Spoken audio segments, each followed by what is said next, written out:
Assalamualaikum warahmatullahi wabarakatuh. Di sini kami akan membuat sebuah video mata kuliah farmakologi dengan judul alkaloid dan dengan dosen pengampu Bapak Apoteker Hayul Fadli Magister Sains. Kami dari kelompok 9 dengan anggota 2 orang. Saya Marsha Arirda dengan NIM 2100074. Saya Maulida Arini dengan NIM 2100075. Pertama, kami akan membahas definisi alkaloid, di mana alkaloid merupakan golongan senyawa metabolit sekunder yang bersifat basa dengan satu atau lebih atom nitrogen yang umumnya berada dalam gabungan sistem siklik. Sesuai dengan namanya, alkaloid mirip dengan alkali, yaitu bersifat basa karena adanya sepasang elektron bebas yang dimiliki oleh nitrogen sehingga dapat mendonorkan sepasang elektronnya. Sebagian besar alkaloid terdapat pada tumbuhan dikotil, sedangkan pada untuk tumbuhan monokotil dan pteridophyta mengandung alkaloid dengan kadar yang sedikit. Selanjutnya ada metode klasifikasi alkaloid, di mana metode klasifikasi alkaloid yang paling banyak digunakan adalah berdasarkan struktur nitrogen yang kandungannya yaitu yang pertama alkaloid heterosiklik merupakan alkaloid yang atom nitrogennya berada dalam cincin heterosiklik. Yang kedua, alkaloid dengan nitrogen eksosiklis dan amina alifatis seperti efedrin. Yang ketiga, alkaloid putrasin spermin dan spermidin, misalnya pada puisina. Yang keempat, alkaloid peptida merupakan alkaloid yang mengandung ikatan peptida. Yang kelima, alkaloid terpena dan steroidal, contohnya pada funtumina. Selanjutnya ada fungsi dari alkaloid. A. Alkaloid berfungsi sebagai hasil buangan nitrogen seperti urea dan asam urat dalam hewan. Nah, salah satu pendapat ini yang dikemukakan pertama kali, sekarang tidak dianut lagi. B. Beberapa alkaloid mungkin bertindak sebagai tandon penyimpanan nitrogen meskipun banyak alkaloid ditimbun.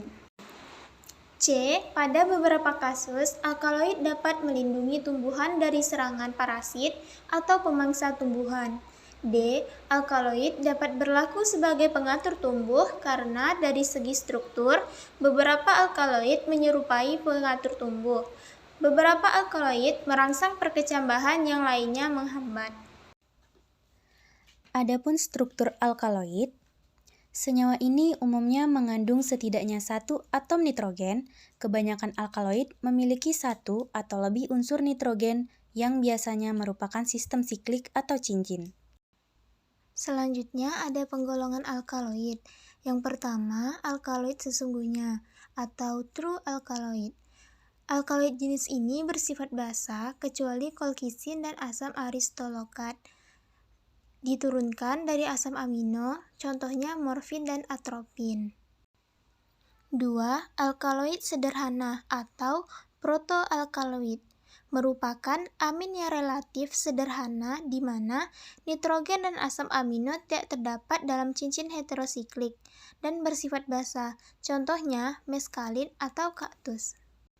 3. Alkaloid semu atau pseudoalkaloid tidak diturunkan dari prekursor asam amino, sifatnya kebasaan rendah, contohnya alkaloid steroidal atau contoh konesin dan purin atau kafein.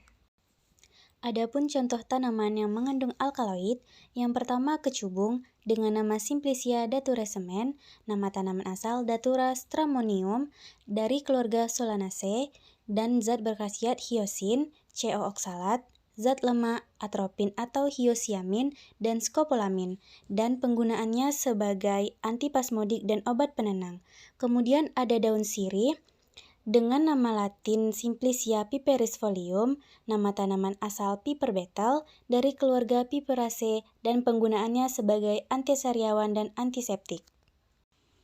Selanjutnya yang ketiga ada kulit kina. Dengan nama Simplicia Cinchona cortex, nama tanaman asal Cinchona succirubra, keluarganya Rubiaceae, untuk penggunaannya antipiretik dan antimalaria.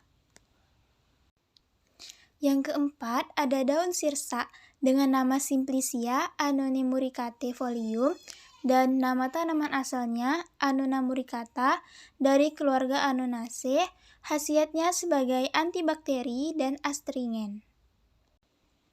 Kemudian ada contoh senyawa alkaloid yang telah umum dikenal. Yang pertama ada nikotin sebagai stimulan pada syaraf otonom, yang kedua morfin sebagai analgesik, yang ketiga kodein sebagai analgesik dan obat batuk, yang keempat atropin sebagai obat tetes mata, yang kelima skopolamin sebagai sedatif menjelang operasi, yang keenam kokain sebagai analgesik, dan yang ketujuh saponin sebagai antibakteri. Dapat disimpulkan bahwa alkaloid adalah senyawa metabolit sekunder terbanyak yang memiliki atom nitrogen yang ditemukan dalam jaringan tumbuhan dan hewan. Alkaloid berfungsi sebagai hasil buangan nitrogen seperti urea dan asam urat dalam hewan. Salah satu pendapat yang dikemukakan pertama kali sekarang tidak dianut lagi. Sekian video farmakognosi dari kelompok kami mengenai alkaloid. Terima kasih sudah menyaksikan.